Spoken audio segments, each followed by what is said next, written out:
Yeah, I think I'd like to try me out a life in the stars. My friends all say I need a place to air out my heart, so I'm moving to Mars.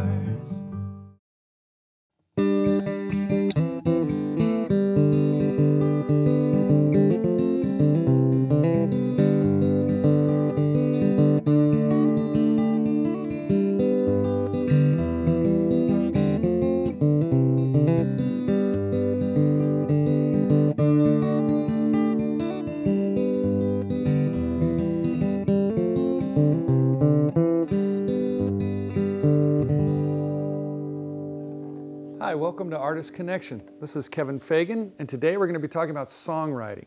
Songwriting is something that's very personal and very individual. Do you want to write a song because you want to express your love? Do you want to write a song because you're pissed off? Do you want to write a song to express your pain? Or maybe just communicate something? Everyone comes at it from a different place. Some people want to write a song as if they were building a house brick by brick.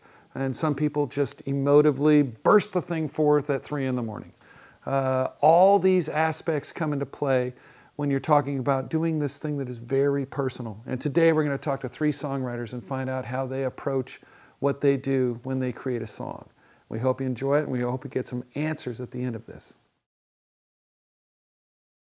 Rita Hosking is a singer-songwriter based in Davis, California. She tours internationally, plays concerts, plays clubs, and has her 6th studio album coming out soon. So Rita, you were a teacher before. How in the world did you get into songwriting? Well, I've always been interested in music and songwriting. And my mom actually brought out a paper she'd put away from a long time ago when I was a kid. I think I was about 9 years old. No kidding. And she said, I think I found one of your early songs, because she used to confiscate these things. Really? And I did them sometimes. And it's actually lyrics. You can tell it's a song. It's got a chorus and does it rhyme? It's got some rhyme, and it's about a jailbreak. Jailbreak at 9 years old? Some men did some bad things and they got into jail, and then Mr. Jailman, I'm a running free, look at me, kind of thing. And then at the bottom I gave myself an A+, 100%. No, so you didn't lack for confidence now, did you? No, and there are my 2 careers right there. That's true. So I wrote a song. That's true. And then I gave myself a good grade for it. Well, so was it country? Was it punk? Was it folk? Yeah, at that point, you know, what I was listening to, I grew up listening to a lot of country music. My dad loved country music, and we had a lot of records. Like who what kind of singer? He had a big crush on Emmylou Harris, and you know, we listened to Loretta Lynn. We even had Olivia Newton-John country records. Oh yeah, I like that. Let Me Be There. Yeah, all that kind of stuff. But we had a big variety, and my mom had a lot of really cool music too. So we listened to the record player a lot, and a lot of that was country. And then I lived in a really rural area in Northern California. Sure, up near Shasta, huh? Yeah, so between Shasta and Lassen in the mountains called Hatchet Mountain, and we, the only live music we had was a local jug band, sort of old mountain folks. And then we went to church, and my mom played there. My mom played piano and flute and sang and such. Well, this all kind of makes sense, because it seems that you write what you hear, and those influences sound to me like the crucible for the kind of sound that you have. And how would you describe your songwriting style? So I don't want to put words in your mouth. Well, I often just say country folk or Americana. But you know, all those influences were very strong. Plus, I got really into world music a lot in high school, and of course, the Talking Heads and Peter Gabriel, you know, all that kind of stuff that people in the 80s were into. And so you've got to throw that all into the mix. And I mean, I hear it myself do things, and I know I'm reflecting on Nusrat Fateh Ali Khan, you know, where as everybody here thinks this is a bluegrass show, but you know, I'm thinking, you know, like. Well, those are very different influences. Because when I hear your songs, I hear Casey Chambers from Australia. Is this wonderful country singer. I hear Emmylou, Kate Wolf. How do you distill talking heads into a Kate Wolf style song like your song about the maid?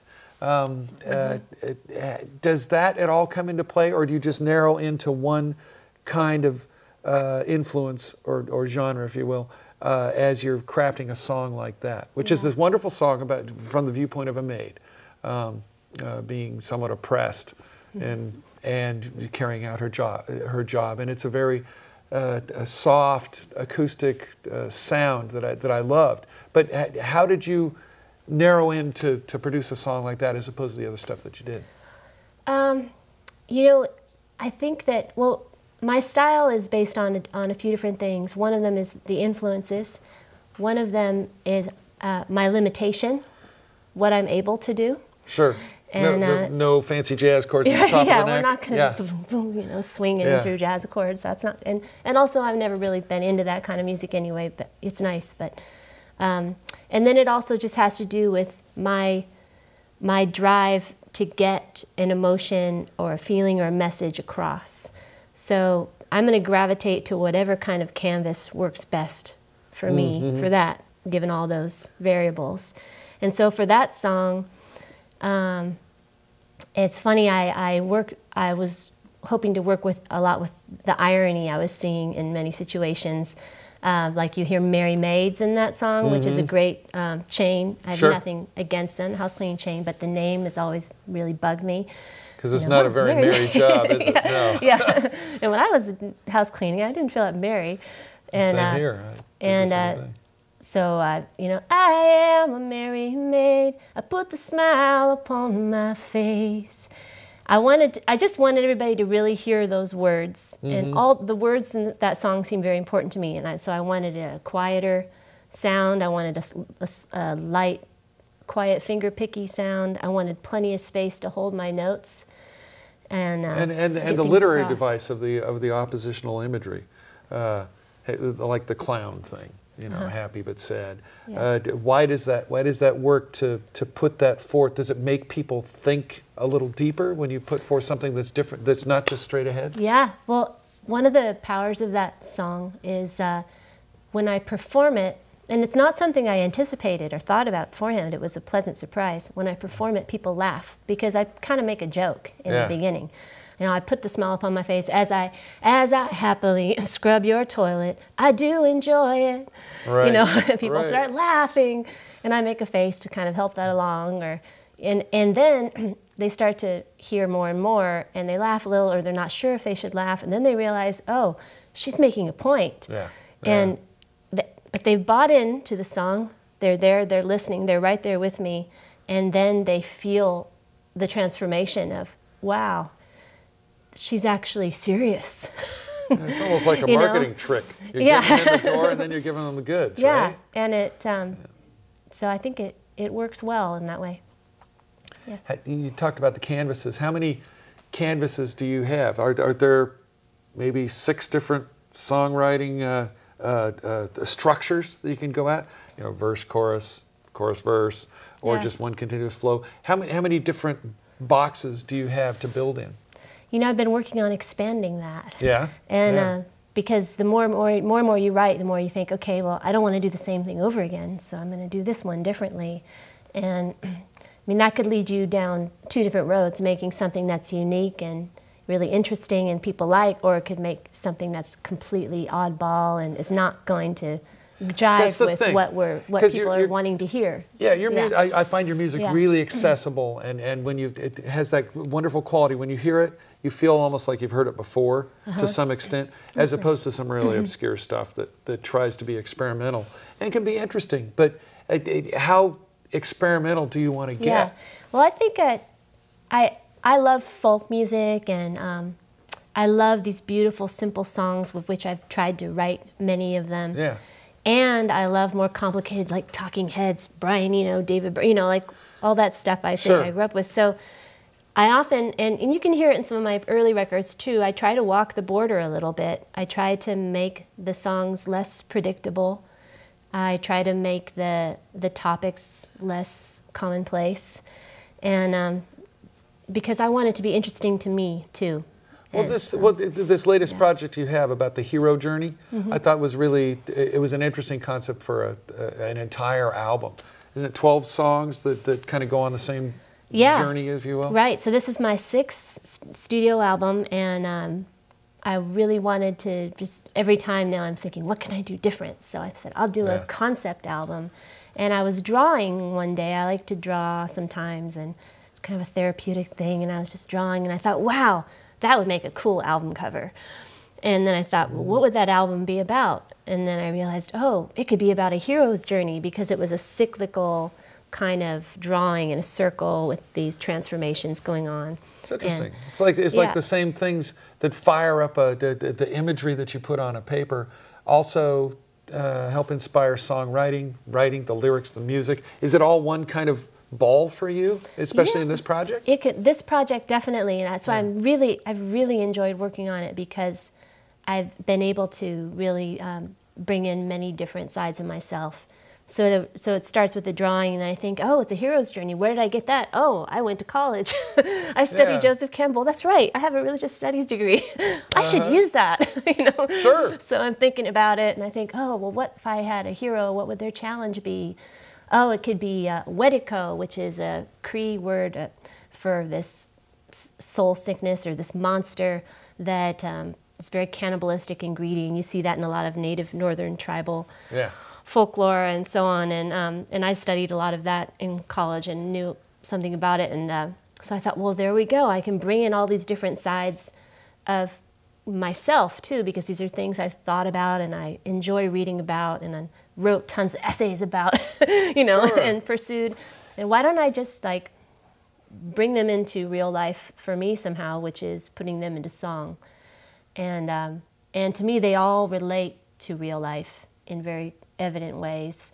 So I thought, 12 steps, 12 songs. Of course, he had many more steps, but this guy named Christopher Vogler put together a book called The Writer's Journey about and kind of consolidated it to 12 steps, which works well. Well, in writing stories as well as in songs, it helps to not have too many characters, too many journeys. I mean, you could do a novel, but your 12-song album is kind of like a novella. Yeah, and sometimes my records have felt like too disjointed to me. Like, oh, there's all these different subjects, things, and it's just bouncing around. So well, how do you go about writing 12 songs that don't sound all the same? Yeah, because you're trying to tell the same story with different elements. Right. But are you going to mix it up with a little Zydeco, a little that's rock? Sure. How are you going to go at it? Well, I really thought about these steps and what they meant and what feelings they convey, and I like to convey feelings through the music. So, like, say for instance, I wrote a song about a forest fire that happened in my family's history, and it was sort of in the moment during the fire, and that rhythm is in the melody. It starts out going ding, ding, ding, ding, ding, ding. Dun, dun, dun, dun, dun. It's kind of like it's reflecting it was the subject. Urgent. Yeah, it was urgent. It was uncertain, and so in these, I tried to do the same thing for each step. I'm thinking, well, what's the feeling here? For instance, there was a step about refusing the call or chickening out and not wanting to go on the journey. And I thought, well, to me, that would be like going off on a drug trip or something, or like going off in my imagination, like la-di-da-di-da-di-da. Like I'm off on a distraction. I'm not part of this anymore. Right. And so that's kind of what I tried to convey. And that's the melody fitting the mood of what you're trying to get across. Yeah, the mood, the feeling of it all. And it's almost like a toolbox. You're using a crescent wrench instead of a hammer. Right, yeah. And then I also started playing clawhammer banjo a little while ago, and so I put some of those on here, and that gave me another thing to paint with. Because that can be either raucous or it can be gentle. Yeah. Depending on how you're going to put it in. And there's one of the steps in the album has to do with the escape, fleeing. And I wanted that, in a similar way to this song about the fire, was going to have some urgency and some uncertainty. And so I thought, well, I'll play banjo because that's how I sound right now. I sound very uncertain. Yeah. But it sounds cool. And actually the drummer that we worked with afterwards, he said, well, I can always tell when someone's new at their instrument. but he said in a positive way for this banjo tune. He said, because you sound fresh and you sound like you're not absolutely decided upon everything, and it worked really well for that song. That's good. And I said, that's what I wanted. And as you're writing, don't you find that depending on the subject, are you envisioning the other instruments that could go in as well, or are you just trying to work on only the melody and the words as you put it together?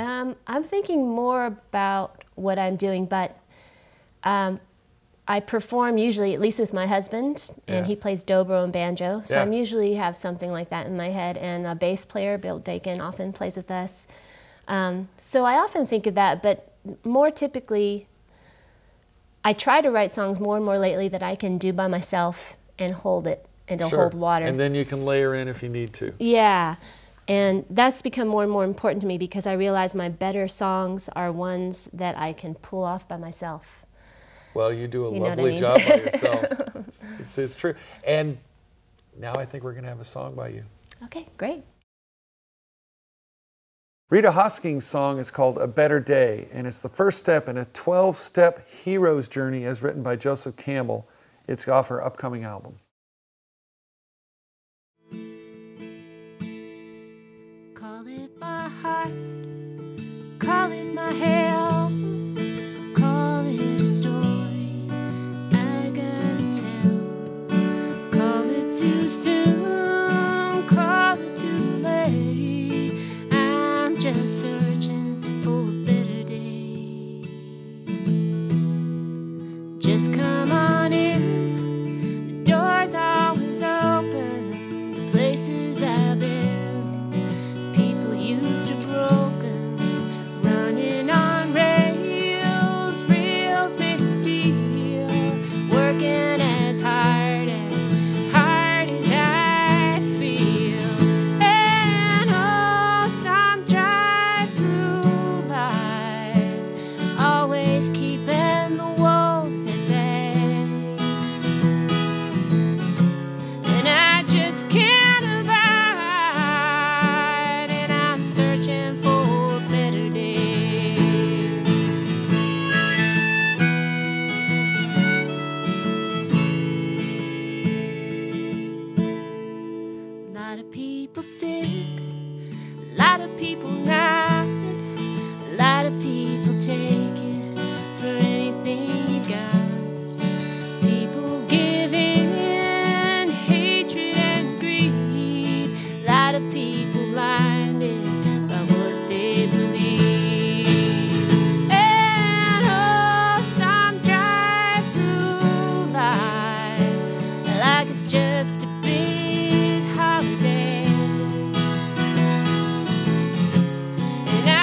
taking over the land.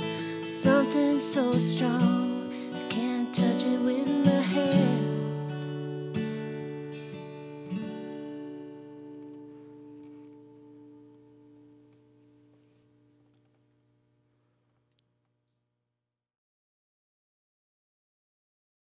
Justin Cox is a singer-songwriter based in Winters, California. He plays in local clubs and open mics, and he has videos on YouTube and Bandcamp. Okay, Justin, so why in the world did you start writing songs? I started writing songs mostly because I'd learned to play guitar around the time I was 14 years old and learned songs for a while, and then somewhere along the line just started writing them really poorly, but decided to keep doing that. And so much of the music that I've listened to is lyrically anchored, and I don't know, I think I just sort of fell into it from there, and then found that I was progressively getting better and just loved the process. And well, you come at it like a writer, isn't that right? Yeah. So when you do a song, I'd imagine here. Tell me your first song. Oh, my first song is this some breakup song or something, right? Yeah. I think the first song was called Up and Over, which just I couldn't even begin to try and say what that was possibly about. I was in a mode when I was about 14, 15 years old. My family had moved from Southern California. Yeah. That's what really got me to learn guitar. I had no friends at that point, and just was a good captive moment to play.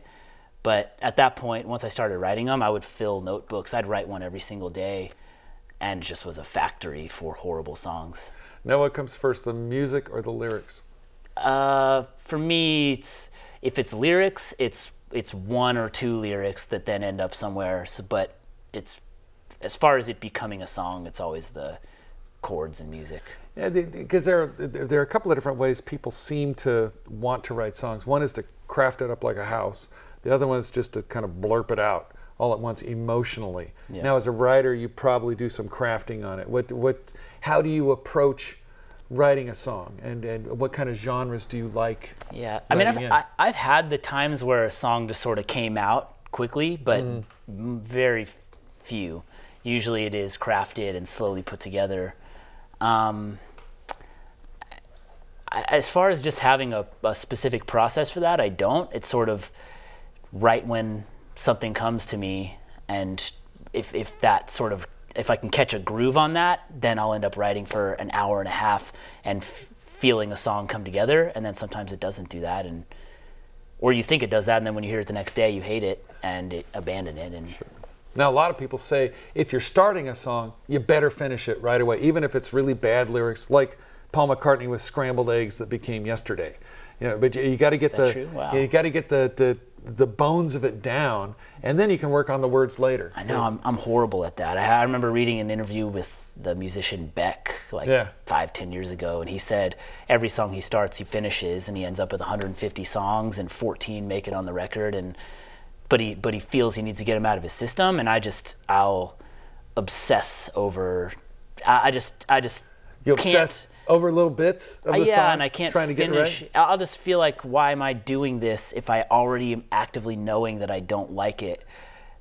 And then part of it's like, well, what if one idea within that song I do like, I don't want to sacrifice it to this song that I am unhappy with as a whole.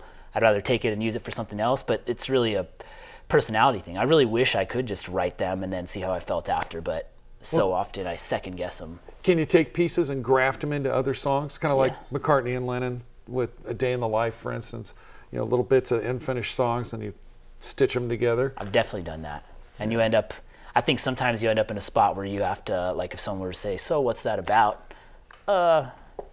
It's a bunch of stuff. I mean, but it doesn't have to be about something specific anyway. But. Well, you're a folk singer, right? Would you categorize as folk, Americana? Where would you put yourself? I don't know, folk, singer-songwriter. It's not just, I never listened to just real straight, typical what people would call classic folk music. Well, who do you listen to that would influence you? I grew up, my dad plays music and writes songs as well, and so that was in my house all the time.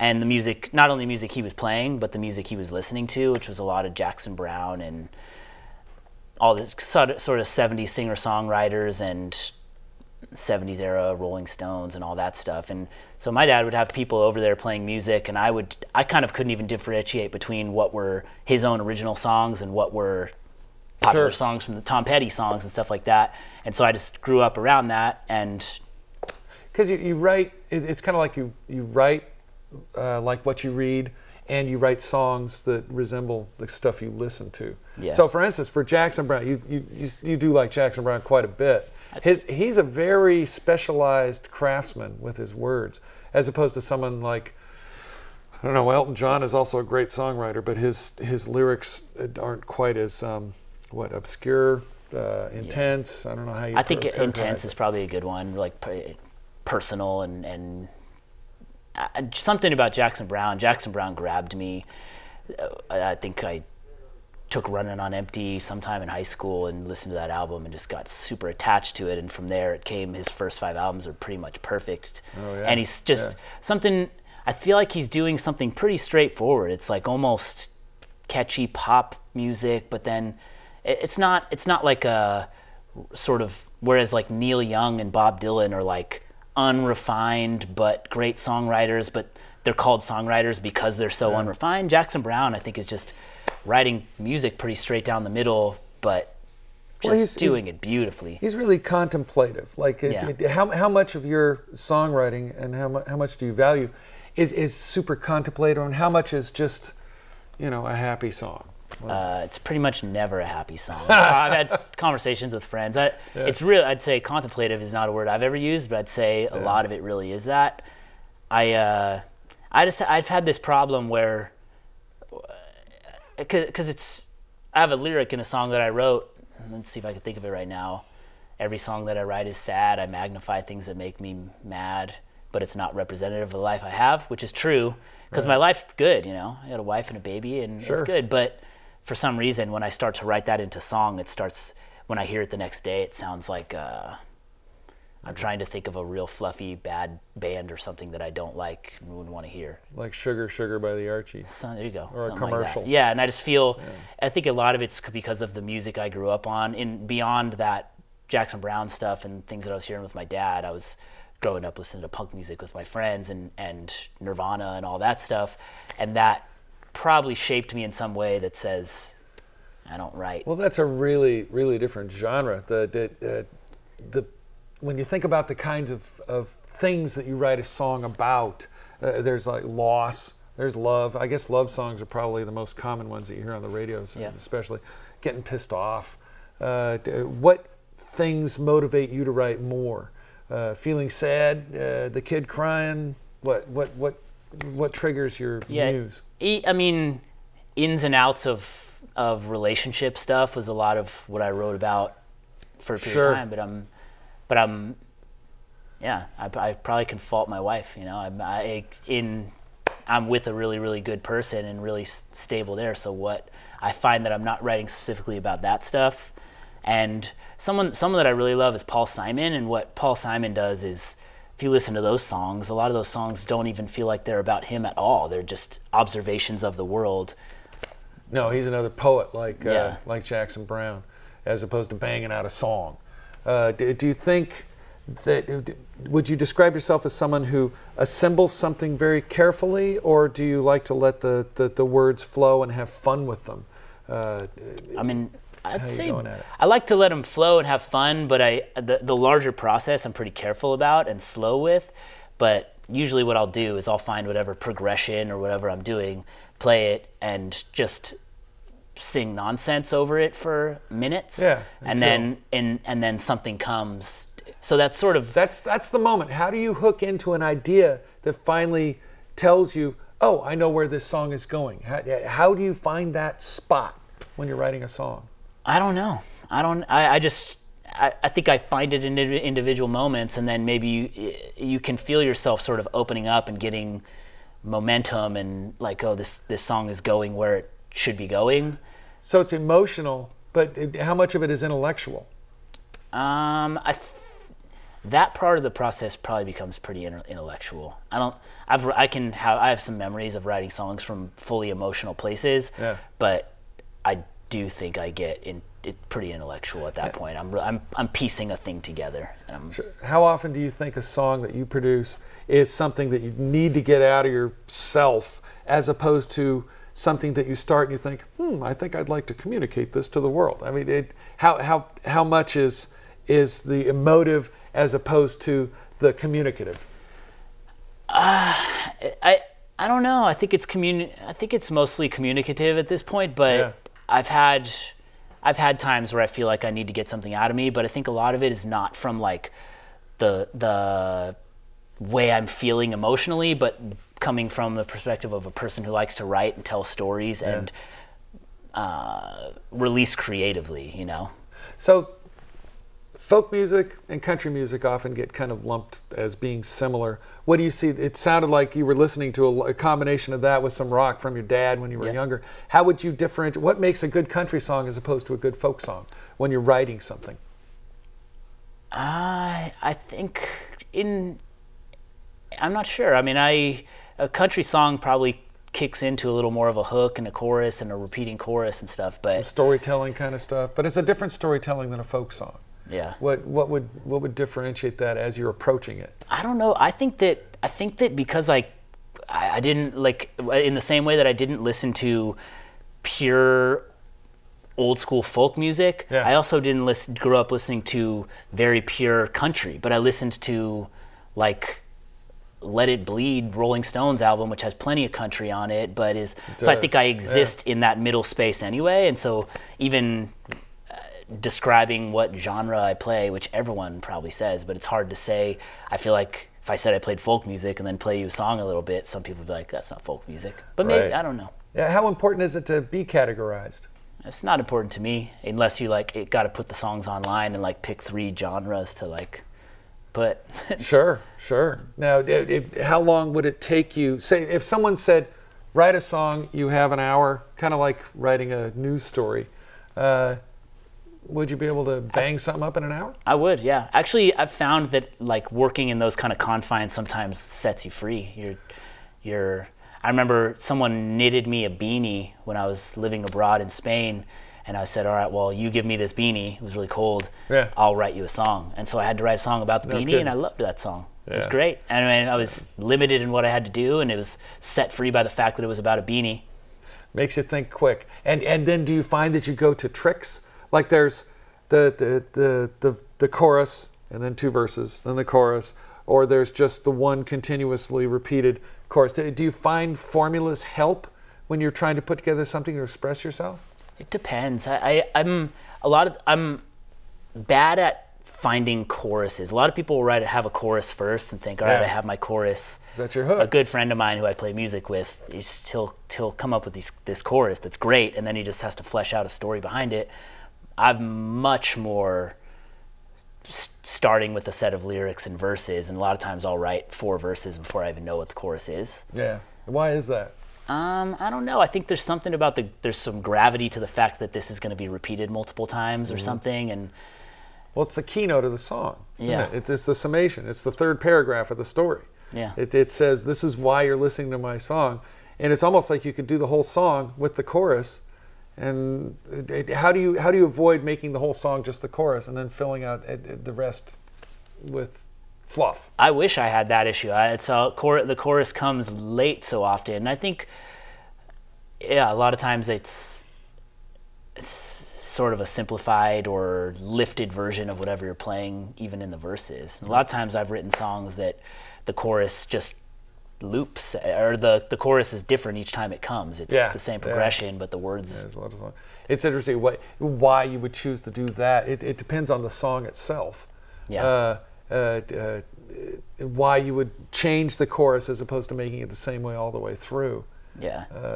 It kind of speaks to how every song, well, like snowflakes, it's the usual metaphor. Every song is really different, even though most ways of writing songs have been done. So many songs are G, C, D, E minor, and yet they're all different somehow. You got it. Well, I hear it's about time for you to sing a song now, isn't it? Sounds great. All right. Justin Cox's song is called Readiness for Radio, and it's written as a first-person song, and it's kind of a nod to Bruce Springsteen's Nebraska album.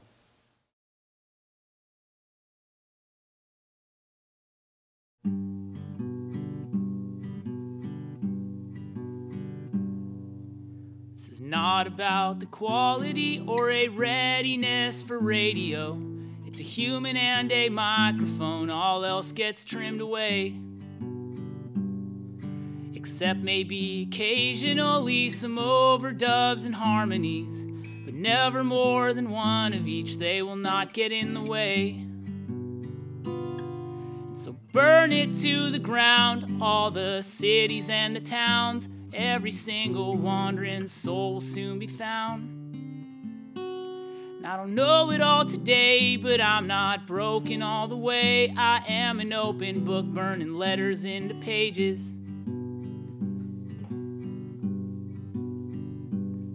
And so darling, what are we to do? We are deep in 1982. The economy is squeezing you, now it's coming after me.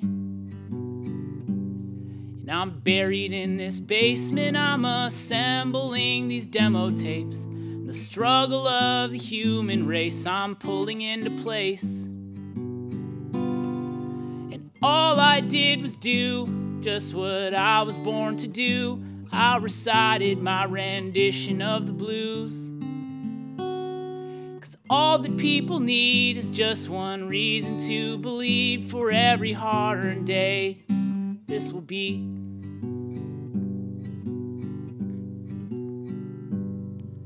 So when everything's in order and my 4-track recorder is gripping all my instruments, I will bring this to the band. I will carry these songs along with me, all these heavy rhythms haunting me. Exactly what they need to be is the only thing they'll be. Because sometimes ordinary is the only thing that's accurate, and more will only fuck things up. And the state we're in seems hell, but it's the middle of America. Nebraska might as well be underwater.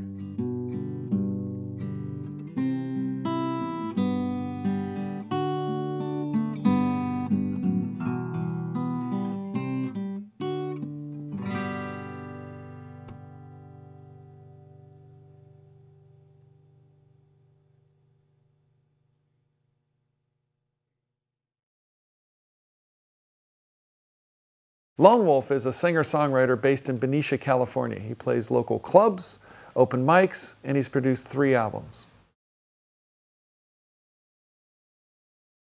So Jeff, what was the first song you wrote? How'd you get started? Well, it started on clarinet because I learned clarinet and I played a song of Dublin, being Irish. And you were singing as you were doing the clarinet? I wasn't singing. It was an instrumental. So do you still do the melodies first and then the words, or what do you think? That tends to be the situation, but not 100% of the time. It's kind of a flow. It's kind of what occurs to me. If it's an idea type song where there's an idea that I have and I go, oh, this should be a song, then usually the words come first. But often I'll wake up in the morning and I'll have a melody in my head, and it's at that moment that I have to crystallize the melody. And in that case, the melody is played, and then later the words are added. So do melodies fit a certain mood, fit a certain style of wording for you, or can you take any melody and just kind of plop on any kind of lyrics you want? Some people do that. Stones sometimes do that. It's kind of a give and take thing for me. Yeah. Now I've had people ask me before to write music for lyrics, for poems. Right. For example, my good friend Kat Everett is a great lyricist, and she's contributed to a lot of songs. She's written songs for me to add music to, and I haven't been able to do it. It's hard for me to do it for other people's words. It just has to emerge. I did have one person that I wrote music for, and actually he basically made up the melody. He didn't play any instruments at all, and he would just go around singing the song. He made up the song. I figured out how to play the accompaniment to it, and I actually created it as a song, and then before I had a chance to play it for him, unfortunately, he died. So he never heard the song that I actually recorded eventually. Oh, that's sad. That he wrote. Yeah. But in the process of doing that song, Do you find that you have to sometimes shave the lyrics around so they can fit the kind of melodic direction that you're going in? Generally, I will wind up adding, dropping syllables to fit. Yeah. Words. How important is it to make sure things rhyme? Sometimes people are really sticklers about that. Sometimes they aren't. I think a little bit too important. Yeah. Because often that's not really the point in the end. And some of the best songs, I think, are songs that don't rhyme or they only rhyme infrequently. It's almost like the idea of it. If the idea is good enough, then that carries the message that would normally be carried by things like meter and rhyme and whatnot. Yeah. Well, what kind of genre do you say that you write in? How would you characterize yourself? I was called the Swiss Army knife, meaning I have just about every type of music I like to play and I like to try to write. And the way that I look at that is that I'm competent in all, but I'm not a master of any. Yeah, well, you've got a little South American influence in there. I love Latin. If you had to lock me up in a room and said, you'll never leave again, you can only listen to one kind of music, it would be the Brazilian, Latin, Jobim type music, that type of music.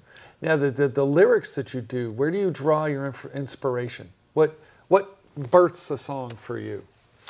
Well, it depends. A lot of my music comes from my theme, which is music for controversial times. That's the way I like to look at it. Yeah. I like to have an effect on people, and it's not always what I intend. Sometimes people will not get the joke. A lot of my satire goes beyond or over their heads, or it's beneath them. Satire is a tricky thing. What satirists do you draw from or do you listen to that kind of inspire that kind of writing? Well, my true heroes are a man named Steve Goodman, who's not very well known. He's known not for the song that he wrote, which everybody thinks Arlo Guthrie wrote, which is called City of New Orleans. City of New Orleans, exactly. But he's written a number of great songs and very, very witty. Unfortunately, he died in 1984, and I'd taken his songs and updated them when I played them in person.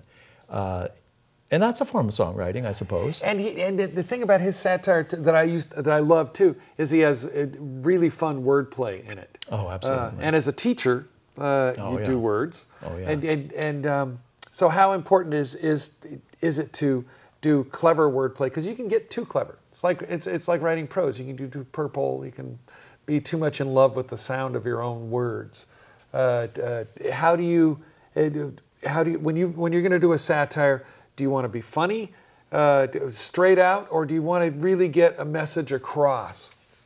Well, it depends on the content. When I'm doing a satire, generally there is a message, and I want to get it across.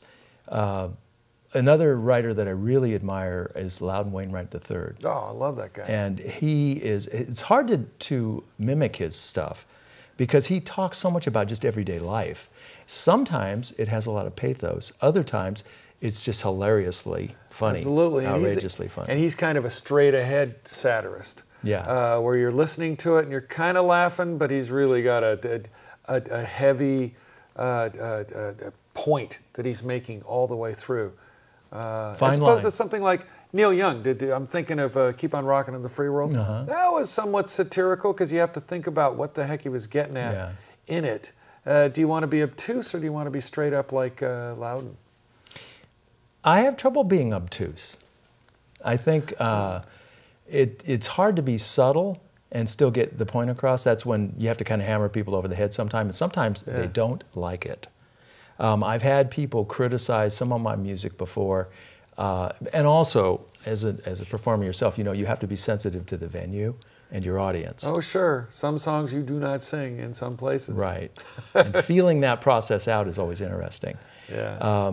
But I'd say that the whatever is politically sensitive, I always find it amusing. And I like to make fun of things that we kind of maybe don't even see the forest for the trees. For example, and I have to say, I didn't write this, The Sound of Music, the song My Favorite Things. Sure. What my favorite idea with that was to take the melody and update it to some real favorite things that we have now, including and restricting itself to pretty much technology. Oh, right. So there's a lot of, instead of the, bright copper kettles, we have you know, our electronic devices, our cell phones, our GPS systems, Sure. and all of that done in a rhyming fashion.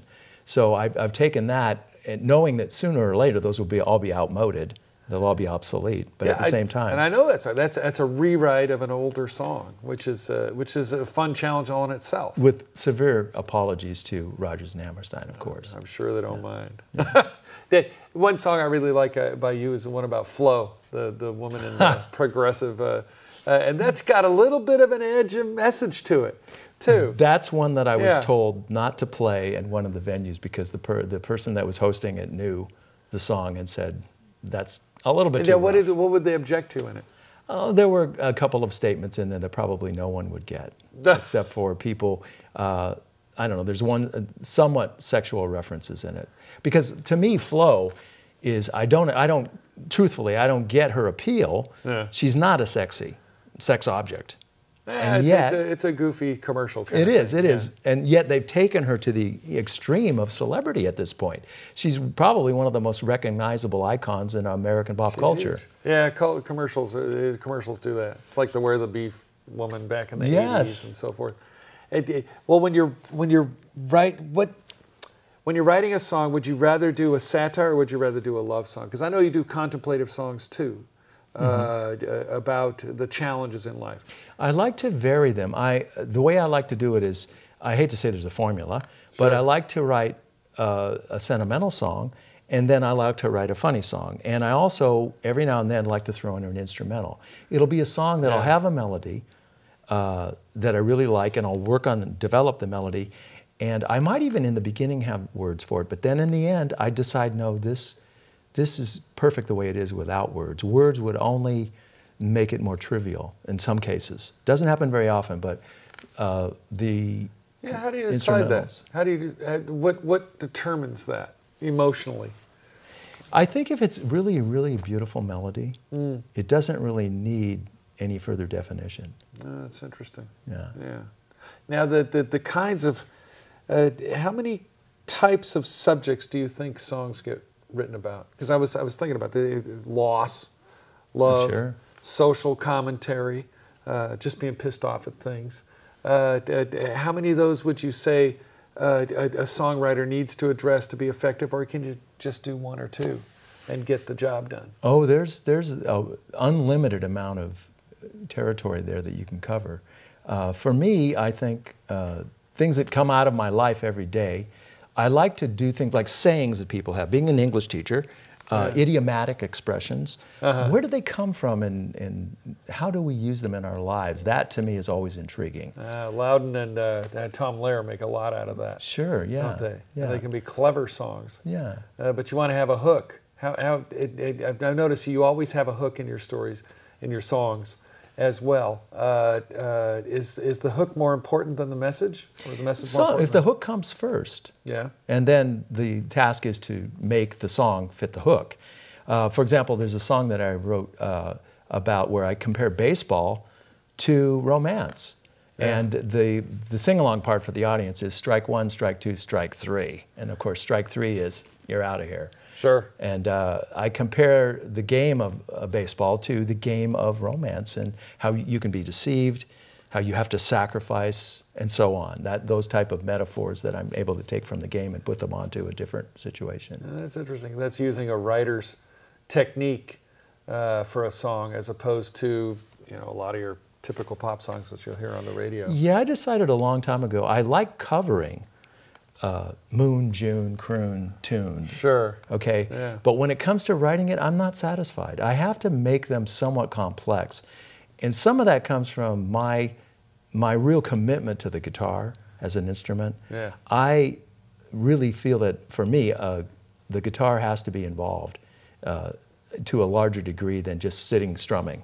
I have to be able to create something with the guitar that goes beyond a simplistic message and a simplistic technique. And don't you find after you've written, 50 songs or so, at some point it's like the guitar becomes integrated with the thought process that when you're trying to reach for a next word, it's almost like the guitar will help you reach for the next note, which then also triggers an impulse for the next word. Does it become braided for you? At times. It feels braided right, for it's me. that intertwined. It can be that intertwined. That's why I have trouble writing melodies for lyrics from other people. Although I did, when I was very young, write a song on the phone with the drummer in my Really? band. Yeah, when I was in high A school. song on the phone. We wrote a song on the phone That makes together. sense. It was, you know, dialectic process with the phone, and it was quite intriguing. Yeah, it's like recording where you put the harmonies on later. Yeah, That kind of thing. yeah. Now, when you get your inspiration for a song, are you the kind of guy who wakes up at midnight, or are you the kind of the guy that is driving to work, or do you sit down and say, I'm going to write a song now? It's pretty what's much a your morning. impulse? I'm a morning person, and sometimes when I say morning, I mean 3 o'clock, 2 Oh. o'clock. But I might stay awake. That's not unusual. I get up early no matter what, because I have like kind of a routine that I do. And there are times when it includes playing, and other times when it's strictly I'm kind of gathering wool. But that for me really is a contemplative time, and that's where it comes from. Oh, interesting. So do they roll out emotionally, or do you have to craft them together? It's both. There was one song that I wrote at the beginning of, and I knew the end and the beginning, and it's kind of a blues song, and it was a humorous song, and it told a story, but I didn't know the middle until Really? maybe almost 20 years later. Oh, no kidding. Yeah. On 20 the other years hand, later. there are songs that have just burst out. They were meant to happen in a very short time, And they happen. and it's done, signed, sealed, and delivered within an hour or two.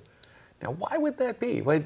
20 years of wrestling over one thing. What is it in the human brain that makes you stick on something like that? Well, it's the kind of thing where you think the song's finished, but then you go over it and you go back on it later and you go, no, it's really not done. I'm not satisfied with that. I was for a while, but now I've got to change it. There's got to be some changes made. Do you think a song has a natural shape? Like Michelangelo used to say that the sculpture was always within the marble. All you had to do was scrape away the excess. Is a song like that? That's an interesting way to look at it. I have to think about that. That does make sense. Yeah. 'Cause you can sing a song different ways, but it seems like the basic form seems to fit the best songs. Yeah. Like Yesterday. You there's can't something imagine that's- Yesterday being a different way. Or think of some other great songs that have been done in history. If you hear them done in a radically different way, they aren't the way they were meant to be. Do you think No. there's a meant to be, or can you really extrapolate? Well, there are people who write songs who I look up to, and these are more pop than the people I've referenced so far, like people like Paul Simon or Billy Sure. Joel, who write these songs that I think are just eternal. And I think they're pretty much meant to be. And when you try to do them in a different style, sometimes it doesn't necessarily succeed. Yeah, it's really, really rare. But they are people who really, they have defined music in a sense, and they don't always get as much respect as they deserve in my mind. So those type of writers, they're truly gifted, and they're really jacks of all trades as far as mastering every style of music. They work Very well talented. in oral marble. Yes, right, right. I can only hope someday. Well, now we have a song by you coming up. So thank you very Excellent. much for being here. Thank you very much, Kevin. Lonewulff's song is The Great Unknown, and it's about those passages we hit when we have to begin again. It was inspired by the students at the high school where he teaches as they head off into the world.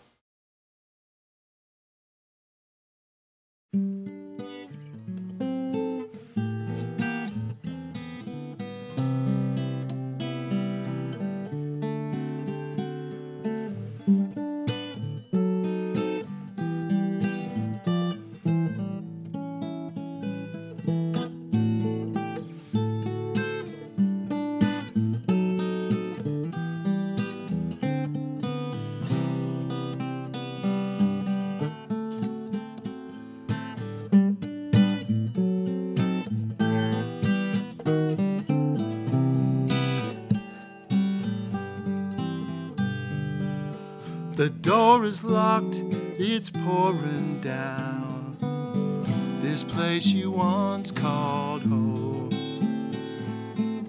The drops of rain, the drops of tears whisper that you're alone. Say goodbye, no, don't look back.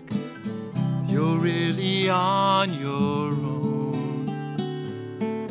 But face the truth, and walk away. Walk boldly into the great unknown.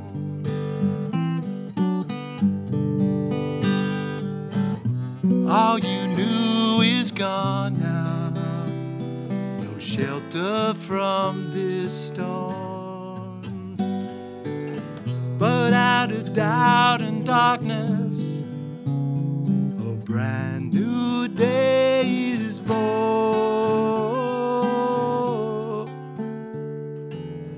The past is gone, your future grows out of the seed you sow. The past is gone, take that step, step swiftly into the great unknown.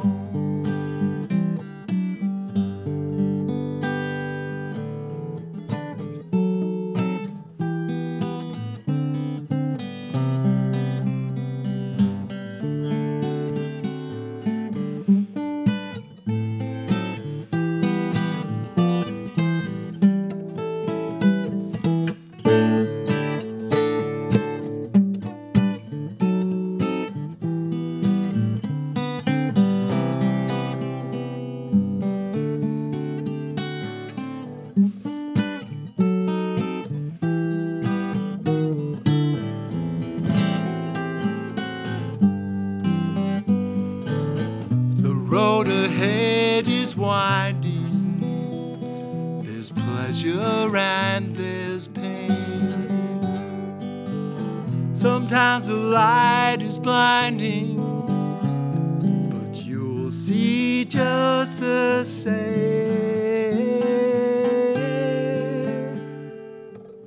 A brand new path, a brand new life.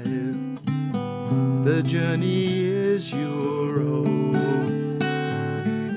We all are pilgrims on a track, all facing the great unknown. All facing the great unknown.